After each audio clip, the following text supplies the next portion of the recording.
হঠাৎ করেই যেন পানির জন্য হাহাকার। ৩ নং ওয়ার্ডের রিজা আক্তার জানান, দুপুর থেকে সন্ধ্যা পর্যন্ত পানি পান না। রাতে সাপ্লাইয়ের পানি আসলেও কাজে আসছে না।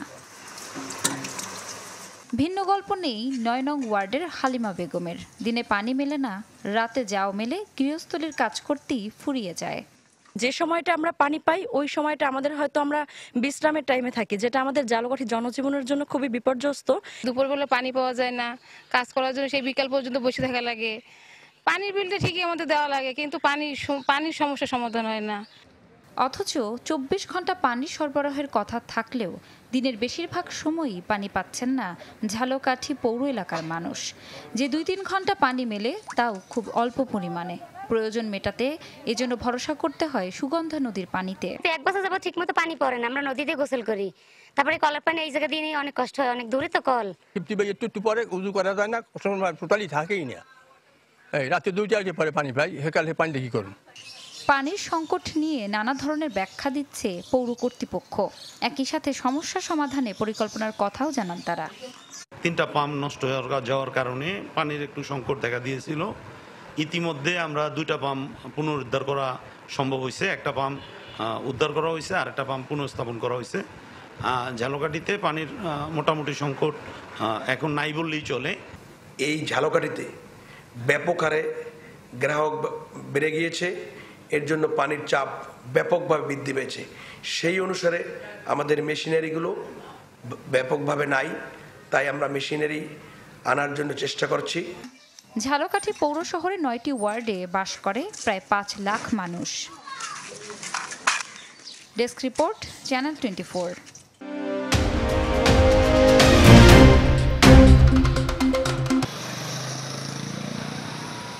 জলবায়ু পরিবর্তনে বদলে যাচ্ছে ষড় ঋতুর বৈশিষ্ট্য, যাতে কমে গেছে এক ঋতুর সাথে আরেক ঋতুর তফাৎ। আবহাওয়ার এই বদলে যাওয়ায় এখন বছর জুড়েই দেখা যায় ডেঙ্গুর আগ্রাসন। মৌসুম না হওয়ায় অনেকেই বুঝতে পারেন না তিনি ডেঙ্গুতে আক্রান্ত, তাই বাড়ছে মৃত্যু। আসলে আমার যে ডেঙ্গু হচ্ছে আমি বুঝতে পারি নাই। আমার এই সমস্যা গেল বুধবার থেকে। জ্বরের ওষুধ খাইছিলাম, ওষুধ খাওয়ানোর পরে জ্বর কমতে আসে না। পরে 2-3 দিনের ভিতরে শরীর সম্পূর্ণ ব্যথা, পর বমি আসছিল। এটা তো ডেঙ্গু সিজন না, এই জন্য আমাদের হসপিটাল আন্তরে সময় লাগছে। ডেঙ্গুটা ভাইরাসটা ধরা করতে একটু সময় লাগছে। গেল বছর জানুয়ারি থেকে মে মাস পর্যন্ত মুগদা হাসপাতালে ডেঙ্গুতে মৃত্যু ছিল মাত্র 1 জন। চলতি বছর 8 মে পর্যন্ত প্রাণহানি দাঁড়িয়েছে 9 জনে। ক্লাইমেট চেঞ্জ অবশ্যই একটি ফ্যাক্টর, কারণ ক্লাইমেট আমাদেরকে অনেক কিছুতে অভিযোজন করতে বাধ্য করতেছে। তো সব মিলেই কিন্তু আমরা এই সমস্যাটা কিন্তু আরও বেশি একটা অপেক্ষাকৃত খারাপ পরিস্থিতির মুখোমুখি থেকে যাচ্ছে আমার তথ্য যেটি বলে। শুধু মৃত্যুই নয়, রোগীর সংখ্যাও বাড়ছে আশঙ্কাজনক হারে, যা গেল 2 বছরে একই সময়ের তুলনায় প্রায় 7 গুণ।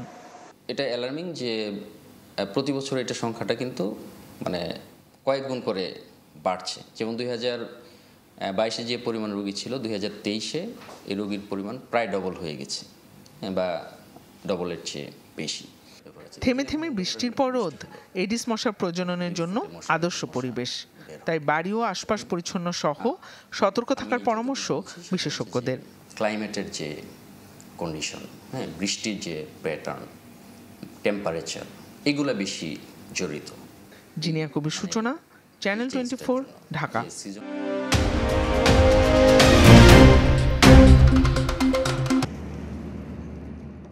নানা প্রজাতির মাছের আধার বঙ্গোপসাগর, যেখানে মজুদ জানতে 2016 থেকে 20 সাল পর্যন্ত জরিপ চালায় সরকার, যার সারসংক্ষেপ প্রকাশ করা হয় গেল বছর। এই গবেষণার আওতায় 112 ধরনের মাছকে জাত অনুযায়ী আলাদা করা হয় 6 ভাগে। স্বস্তির বিষয়, মোটামুটি মজুদ ভালো আছে চান্দা মাছের, তবে দুরবস্থা ইলিশেট, লইট্টা আর পোয়া মাছের।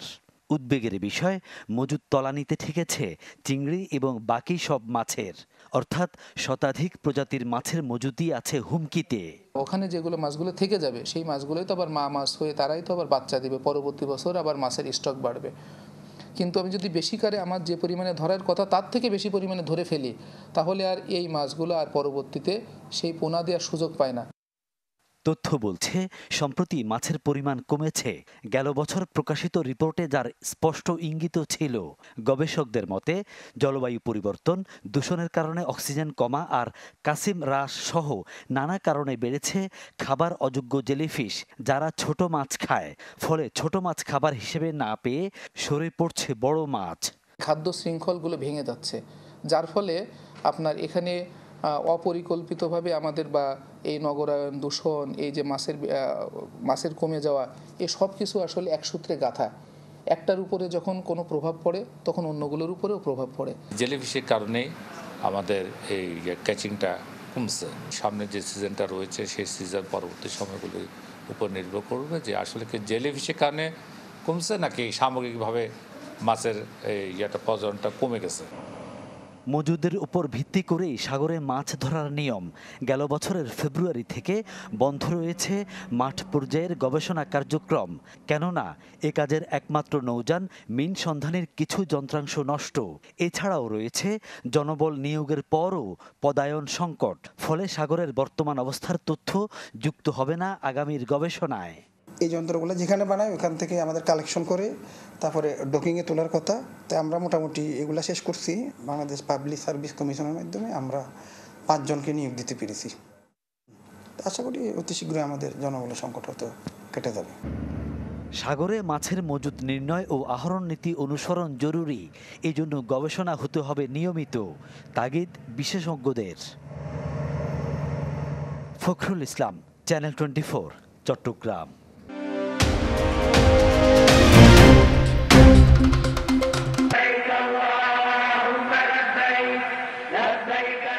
চাঁদ দেখা সাপেক্ষে হজের আনুষ্ঠানিকতা শুরু হতে পারে 14 জুন।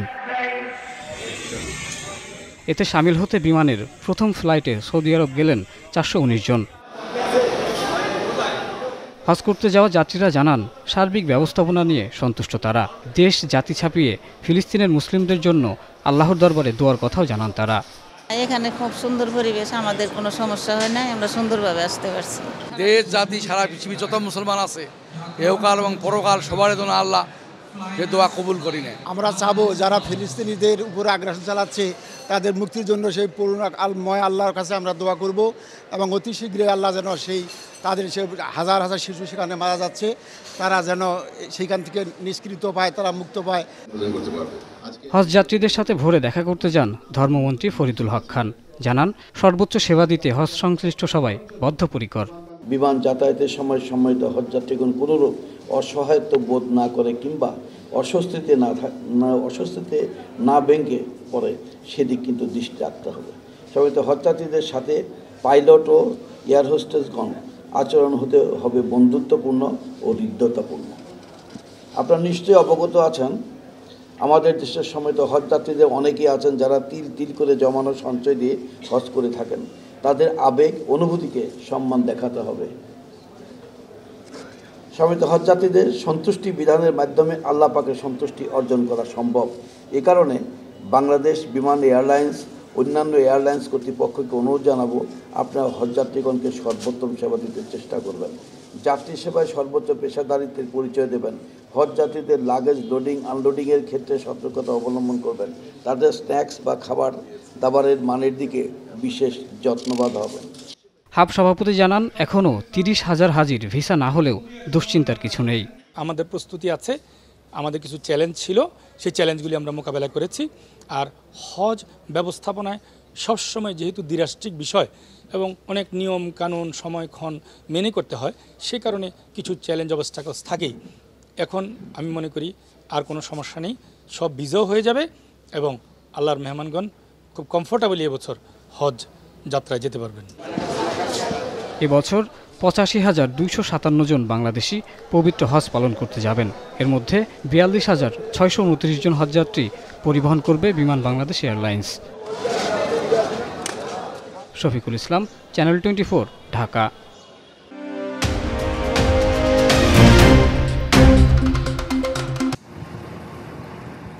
চাঁপাইনবাবগঞ্জে কেন্দুল থেকে আমনুরা জুট মিল পর্যন্ত 3 কিলোমিটার সড়কে উন্নয়নের নামে গণহারে বৃক্ষ নিধন। সদরের ঝিলমিল ইউনিয়নে সড়কের পাশে ২৫০ মিটার ড্রেন নির্মাণের কাজ শুরু করে সড়ক ও জনপথ বিভাগ। ড্রেনটি সড়কের এক পাশে হলেও গাছ কাটা হয়েছে দুই পাশেরই। এতে স্থানীয়দের মাঝে দেখা দিয়েছে ক্ষোভ। দুই পাশের গাছই বড় বড় গাছ, যেটা ২-৩টা লোকও বেড়া পাবে না। হ্যাঁ, এত মোটা মোটা গাছগুলো কেটে সাবাড় করে দিয়েছে। লাগবে 200-250 ফিট, 200-250 মিটার, কিন্তু কাটছে 2-3 কিলো। এভাবে তো পরিবেশের ভারসাম্য নষ্ট করছে এবং বৃক্ষ নিধন করছে এরা। মরা গাছের নাম করে জিন্দা, সবই জিন্দা গাছ কাটা হয়েছে। এই গাছগুলো কাটা হলো কেন? তবে সড়ক ও জনপথ বিভাগের দাবি গাছগুলো কেটেছে জেলা পরিষদ।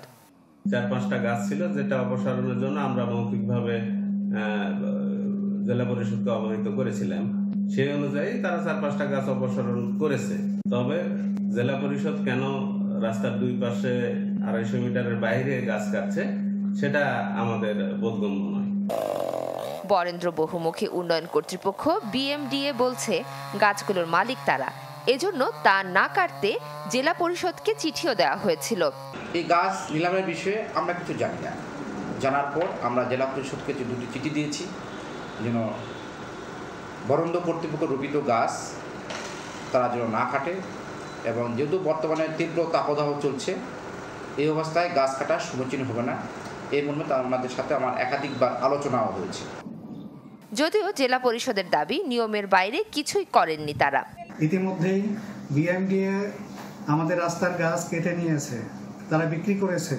আমরা 2বার চিঠি দেওয়ার পরও কোনো রেসপন্স করেনি। তারা যদি বলে থাকে তা আমরা তো বলতে পারি। আমি তো বলছি না যে আমি তাদের গাছ নাই, তো আমি চাচ্ছি যে উপযুক্ত প্রমাণের ভিত্তিতে আমি সমাধান করার জন্য। জেলা পরিষদ জানায় 250-র বেশি গাছ কেটে দরপত্রের মাধ্যমে 32 লাখ টাকায় বিক্রি করেছে তারা। Desk report, channel 24।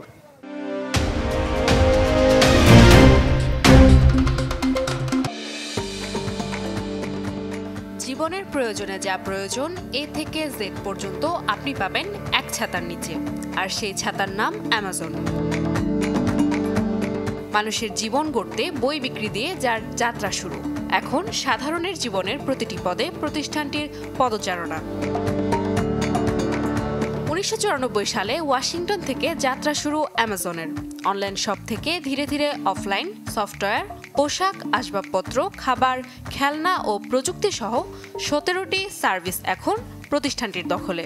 আলাদা করে বললে মহাকাশে রকেট পাঠানোর কার্যক্রমই বাকি আছে এই প্রতিষ্ঠানটির, যা অদূর ভবিষ্যতে অসম্ভব নয়।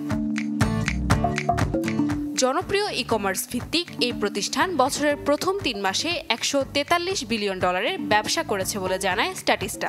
কোম্পানির প্রধান নির্বাহী কর্মকর্তা অ্যান্ডি জেসি জানান, ই-কমার্স ব্যবসায় এবছর রেকর্ড পরিমাণ ডেলিভারি দিয়েছে অ্যামাজন, যা থেকে আয় হয়েছে $10.4 বিলিয়ন, যা প্রত্যাশার চেয়েও বেশি বলে জানান তিনি। চলতি বছরের প্রথম প্রান্তিকে প্রতিষ্ঠানটির অনলাইন স্টোর থেকে এসেছে প্রায় $55 বিলিয়ন, তৃতীয় পক্ষের মাধ্যমে পণ্য বিক্রি থেকে $35 বিলিয়ন, আর অ্যামাজন ওয়েব সার্ভিস থেকে এসেছে $25 বিলিয়ন, যার মধ্যে অন্যতম অ্যামাজন প্রাইম। এছাড়াও বিজ্ঞাপন, সাবস্ক্রিপশন, অফলাইন স্টোর ও অন্যান্য পরিষেবা থেকে প্রায় $27 বিলিয়ন ব্যবসা করেছে অ্যামাজন। 2023 সালে প্রতিষ্ঠানটির আয়ের পরিমাণ ছিল $576 বিলিয়ন। এদিকে বিশ্বের অন্যতম মূল্যবান ব্র্যান্ডের তালিকাতেও এবছর শীর্ষ 4-এ আছে অ্যামাজন, যার বর্তমান বাজার মূল্য প্রায় $309 বিলিয়ন। নাদিয়া ইসলাম তুলি, চ্যানেল 24।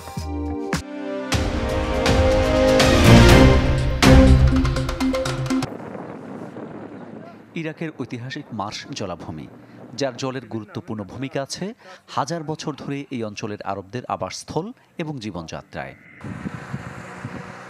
তবে এল নিনোর প্রভাবে চলমান তাপপ্রবাহে দিন দিনই কমছে পানির পরিমাণ।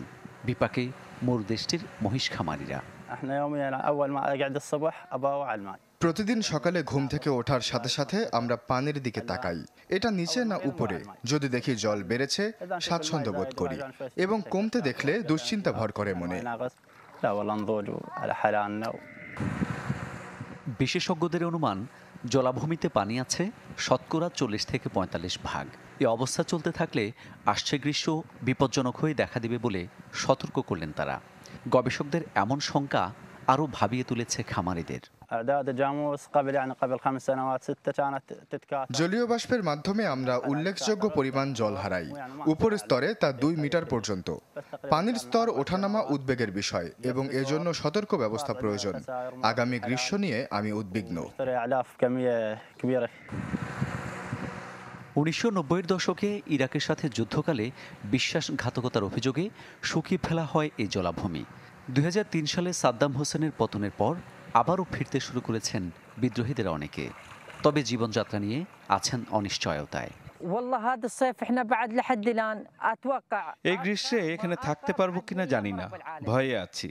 গেল বছর আমার অনেকগুলো গবাদি পশু মারা গেছে। অতিরিক্ত লোনা পানি পানে মহিষ আর মাছেরা টিকতে পারছে না। পানি কমে গেলে শহরের কাছাকাছি কোনো খামারে কাজ করব। ইরান সীমান্ত পর্যন্ত বিস্তৃত 3700 বর্গমাইল এলাকা পরিচিত ইডেনের বাইবেল নামে 2016 সালে যা স্থান পায় ইউনেস্কোর বিশ্ব ঐতিহ্যের তালিকায়। মামুন উর রশিদ, চ্যানেল 24।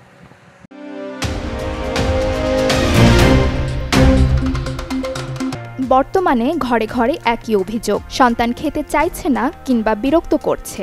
এই ঝক্কি এড়াতে হালের সময়ের অভিভাবকরা বেছে নেন সহজ সমাধান। ভিডিও চালিয়ে ইলেকট্রনিক্স ডিভাইসে ব্যস্ত করে দেন শিশুকে। এতে ঘটতে পারে বিপত্তি। ঘন্টার পর ঘন্টা স্ক্রিনে তাকিয়ে থাকায় শিশুর ওপর অজান্তেই নেমে আসতে পারে কঠিন সমস্যা। ডিভাইসে সময় কাটানো অর্থাৎ স্ক্রিন টাইম শিশুর ভাষা বিকাশে ফেলতে পারে ভয়ানক প্রভাব। স্ক্রিন টাইম বেশি হলে শিশুদের যোগাযোগের সমস্যা হয় আর এ থেকেই বাধাপ্রাপ্ত হয় তাদের ভাষা বিকাশ। বিশেষজ্ঞরা বলেন 3 বছর বা তার নিচের শিশুরা স্ক্রিন টাইমের কারণে কথা বলা শিখতে পারে না। কারণ শিশুদের কথা শেখাতে দরকার মনোযোগ। তাদের সাথে প্রচুর কথা বললে এবং তথ্যের আদান প্রদান করলেই সহজ হয় এই প্রক্রিয়া। কিন্তু স্ক্রিন টাইমে যা হয় সেটি কেবল একমুখী যোগাযোগ। অন্যদিকে যেসব বাবা মা ফোনে বেশি সময় দেন কিংবা কাজে ব্যস্ত থাকেন তারা সন্তানের সাথে সময় কাটাতে পারেন না। ফলে সন্তানের সাথে প্রাথমিক যোগাযোগটিও হয়ে পড়ে দুর্বল।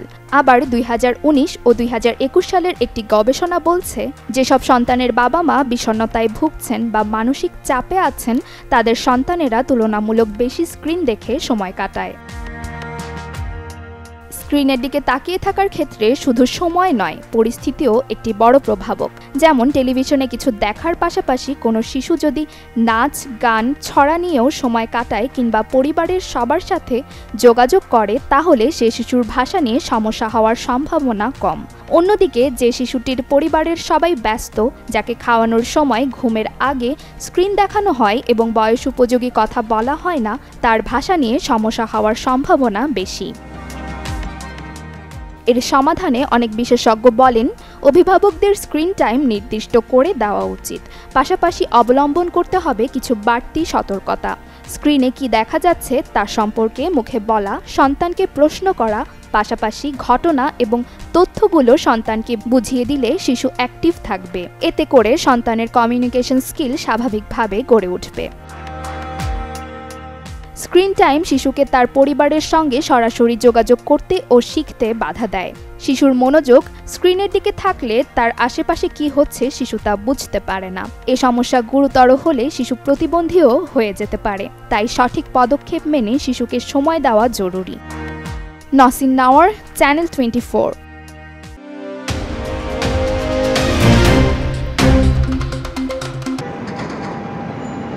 বিশ্বজনীন বাণিজ্যে বাড়ছে প্রতিযোগিতা। সেই তুলনায় বাংলাদেশের সক্ষমতার আলোচনা দীর্ঘদিনের, যেখানে চূড়ান্ত চ্যালেঞ্জ উন্নয়নশীল দেশে রূপান্তরের পর। কেননা মাত্র 3 বছরের মধ্যেই কমবে বৈদেশিক বাণিজ্যের নানা সুবিধা।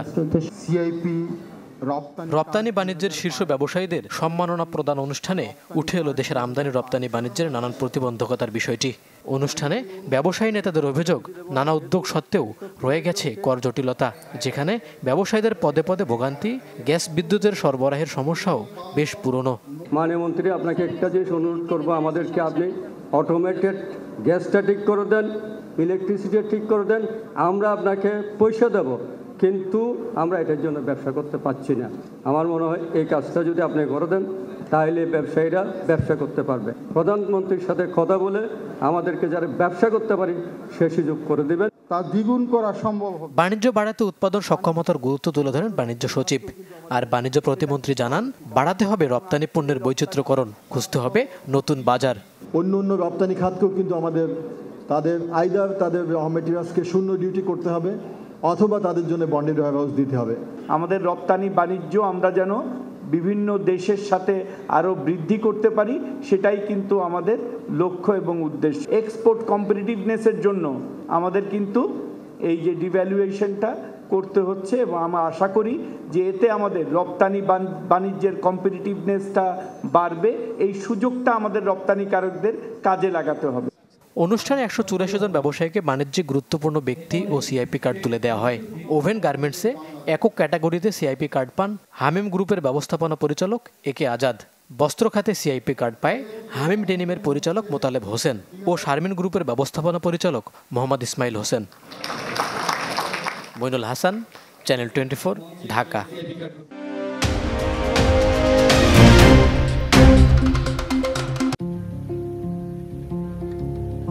International admission and immigration consultant ইউএসএতে উচ্চ শিক্ষা নিতে ইচ্ছুক শিক্ষার্থীদের সকল ধরনের সাহায্য ও সহযোগিতা প্রদান করে। আইএআইসি ইউএসএর প্রায় 1200 শিক্ষা প্রতিষ্ঠানের সাথে সরাসরি কাজ করে। বাংলাদেশের শিক্ষার্থীদের তাদের পছন্দের বিশ্ববিদ্যালয়ে ভর্তি এবং সর্বোচ্চ স্কলারশিপের ব্যবস্থাও করে থাকে। আইআইসি হচ্ছে বাংলাদেশের একমাত্র ইউএসএ এডুকেশনাল কনসালটেন্ট, যেখানে কোনো ধরনের ইংলিশ ল্যাঙ্গুয়েজ প্রফিসিয়েন্সি টেস্ট যেমন আইএলটিএস, ডুওলিঙ্গো কিংবা এমওআই ছাড়াই আমাদের নিজস্ব ইংলিশ প্রফিসিয়েন্সি টেস্টের মাধ্যমে ইউএসএর বিভিন্ন পাবলিক এবং প্রাইভেট ইউনিভার্সিটিগুলোতে 50 থেকে 70% স্কলারশিপ সহ অ্যাডমিশন কনফার্মেশন দেওয়া হয়।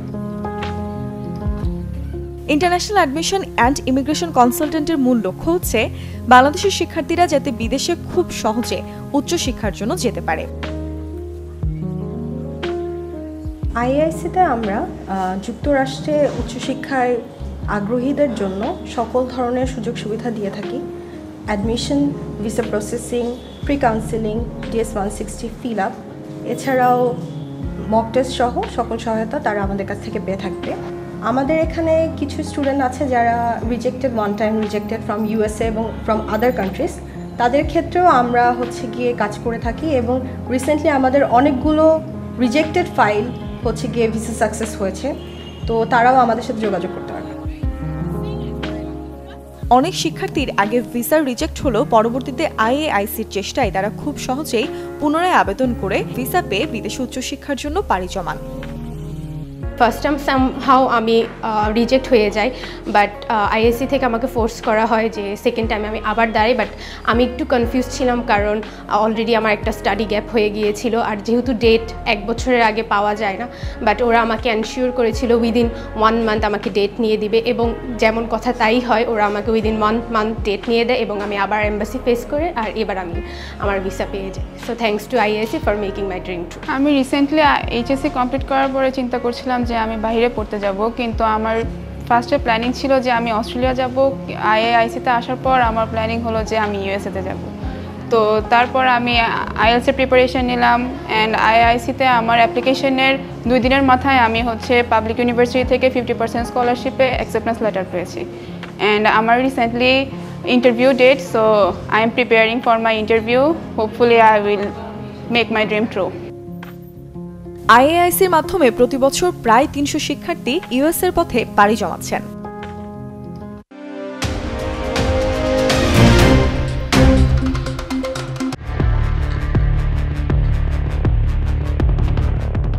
অধিনায়ক লোকেশ রাহুলের সাথে লখনৌ সুপার জায়ান্টসের মালিক সঞ্জীব কোয়েনকারের আলাপচারিতার এই ভিডিও এখন আইপিএলে আলোচনার খোরাক। বুধবার হায়দরাবাদের কাছে বিধ্বস্ত হওয়ার পর মুখোমুখি হন দুজন। টেলিভিশনে সরাসরি সম্প্রচারিত ভিডিওতে দেখা যায় লোকেশ রাহুলকে তিরস্কার করছেন সঞ্জীব কোয়েনকার, যা ভালোভাবে নেয়নি দেশটির ক্রিকেট মহল। জাতীয় দলের ক্রিকেটারের সাথে ফ্র্যাঞ্চাইজি মালিকের প্রকাশ্যে এমন ব্যবহারে সামাজিক যোগাযোগ মাধ্যমে বইছে সমালোচনার ঝড়, বাদ যাননি সাবেকরাও। তিনি ফ্র্যাঞ্চাইজির মালিক, স্বাভাবিকভাবে দল নিয়ে তিনি আবেগী। তার দলকে বেদম পিটুনি খেতে দেখেছেন। আবেগ দেখানো ঠিক আছে, তবে এ ধরনের আলোচনা গোপনে হওয়া ভালো। স্টেডিয়ামে অনেক ক্যামেরা, কোনো কিছুই মিস হয় না। ঘটনার পর সমর্থকদের উদ্দেশ্যে এক্সে বার্তাও দিয়েছে লখনৌ সুপার জায়ান্টস, যদিও কোয়েনকার রাহুল বাদানুবাদের কোনো কথাই ছিল না সেখানে। গৃহদাহ মুম্বাই ইন্ডিয়ান্সেও অধিনায়ক হার্দিক পান্ডিয়ার নেতৃত্ব নিয়ে অসন্তুষ্ট দলের সিনিয়ররা, এমন বিস্ফোরক খবর দিয়েছে ইন্ডিয়ান এক্সপ্রেস। ভারতীয় সংবাদ মাধ্যমটির কাছে বিষয়টি স্বীকার করেছেন ক্লাব কর্তাদের একজন। সম্প্রতি দলের বাজে অবস্থা নিয়ে সিনিয়র ক্রিকেটারদের সাথে বসেছিল ম্যানেজমেন্ট, সেখানে পান্ডিয়ার অধিনায়কত্ব নিয়ে প্রশ্ন তোলেন সবাই। পান্ডিয়ার পারফরম্যান্সও তাই বলছে। ব্লু শিবিরে ফেরার পর না ফিরে পাচ্ছেন নিজেকে, না প্রমাণ করতে পারছেন অধিনায়কত্ব। আসরে সবার আগে বাদ পড়েছে তার দল মুম্বাই ইন্ডিয়ান্স। জহির সাগর, চ্যানেল 24।